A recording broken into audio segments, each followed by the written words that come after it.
So, with everything that's going on recently, it's just got me thinking. Um, I didn't come from wealth, riches. I didn't come from money. I came from a place where you know every dollar that you have, and you know when it's gone. I came from a place where we know that once you spend that dollar, it doesn't come back. So you have to spend it on the most important things. I think there's a word for that. Isn't that what you call survival? Right? Everyone that I know, and I mean everyone that I know, that I knew growing up, were hardworking people. Right? In most cases, there was a father in the house, both parents in the house. Not in my case, but in most families around us, there was a father in the house, and I've never seen domestic abuse. Me personally, I don't know if other people from where I grew up could say they've seen a man put their hand on a woman or a woman put their hand on a man, but I've never seen it and I've never heard it. The men that I grew up around work hard, most of them farm, they make the money, the woman control the money, they take care of the bills, make sure food is in the house is clean, his clothes is washed, pressed, all of that.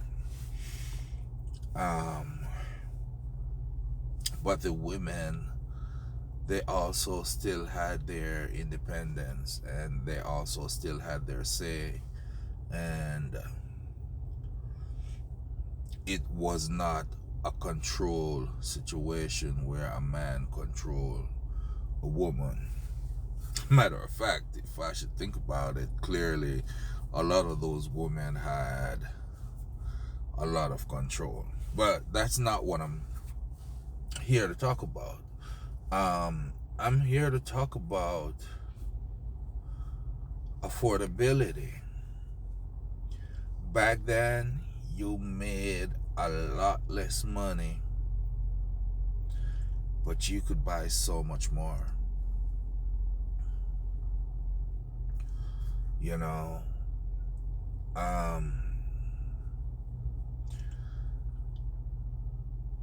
during my time growing up, inflation was a lot less, right? And there was a good supply chain. There was always what you need. Occasionally, there was a shortage of something, and it was not because of tariffs. It was either because of a manufacturing situation, a logistical situation, or just a bad season. For example, if we had a brown sugar shortage, we may have had a hurricane or, a bad drought, those things.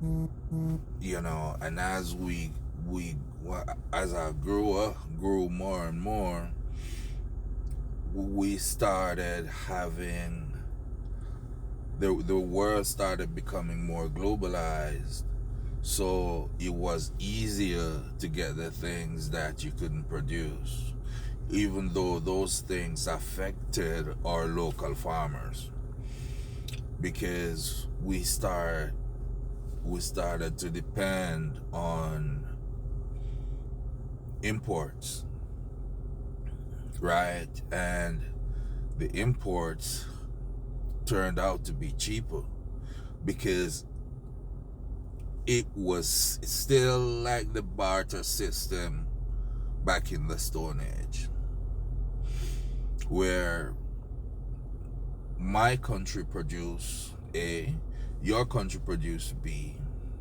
my country gives you A, your country gives me B, and based on the value of what I'm giving you and the value of what you're giving me, you maybe have a surplus, or maybe I maybe have a surplus.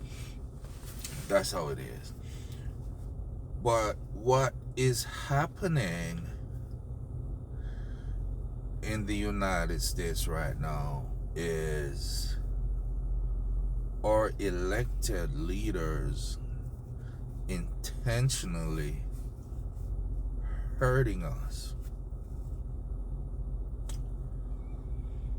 Americans say, oh, well, I'm going to choose a businessman to run a country, let him run it like a business. I had no problem with that, if you actually choose a good businessman, a successful businessman. But Americans went and chose the worst businessman ever in America. He filed bankruptcy on all his business. That's the man America chose to run the country like a business. We didn't think to ourselves that maybe we should look at the way he ran his businesses and see how successful his businesses were. How many times did he file for bankruptcy? You know?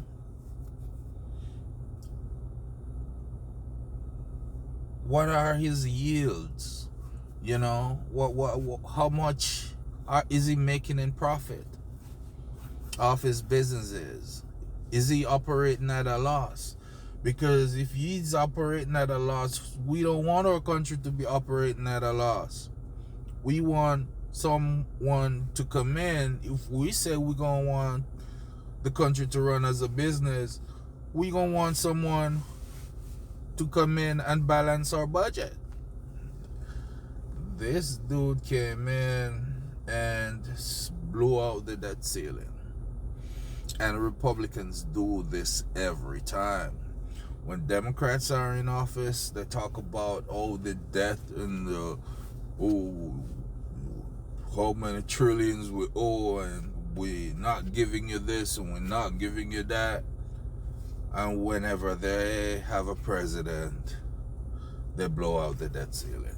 They did it the first Trump administration, they did it this time, and it wasn't for no good reason at all. These people are intentionally hurting you. They are devaluing your assets so bad to where it values nothing. So his billionaire friends can acquire your assets for cheap, and when they acquire your assets for cheap, you get nothing. The banks get the rest of it, and then you got to pick the pieces up and start all over. This is cruelty. This is cruelty on an unimaginable scale. And I think America would do it all over again.